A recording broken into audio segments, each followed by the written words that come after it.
Arithmetic operation. First one, plus into plus is equal to plus. Second one, minus into minus is equal to plus. Third one, plus into minus is equal to minus. Fourth one, minus into plus is equal to minus.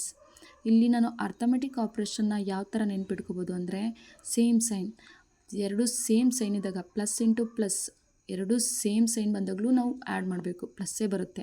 ಇಲ್ಲಿ ನೋಡ್ರಿ, minus into minus, ಇಲ್ಲೂ ಕೂಡ same sign ಇದೆ, ಆವಾಗಲೂ ನಾನು add ಮಾಡಬೇಕು, plus ಆಗುತ್ತೆ. ಒಂದು ಪ್ಲಸ್ಸು ಒಂದು ಮೈನಸ್ಸು, ಎರಡು ಡಿಫ್ರೆಂಟ್ ಸೈನ್ ಇದೆ, ಆವಾಗ ನಾನು ಏನು ಮಾಡಬೇಕು, ಸಬ್ಟ್ರಾಕ್ಟ್ ಮಾಡಬೇಕು. ಕರೆಕ್ಟ್. ಫೋರ್ತ್ ಒನ್ ಬಂದುಬಿಟ್ಟು ಮೈನಸ್ ಇಂಟು ಪ್ಲಸ್, ಇಲ್ಲೂ ಕೂಡ ಡಿಫ್ರೆಂಟ್ ಸೈನ್ ಇದೆ, ಆವಾಗಲೂ ನಾನು ಏನು ಮಾಡಬೇಕು, ಮೈನಸ್ ಮಾಡಬೇಕು. ಸೇಮ್ ಸೈನ್ ಇದ್ದರೆ ಪ್ಲಸ್ಸು, ಡಿಫ್ರೆಂಟ್ ಸೈನ್ ಬಂದರೆ minus. So plus into plus is equal to plus, minus into minus is equal to plus, plus into minus is equal to minus, minus into plus is equal to minus. Please supporting my channel. Thank you.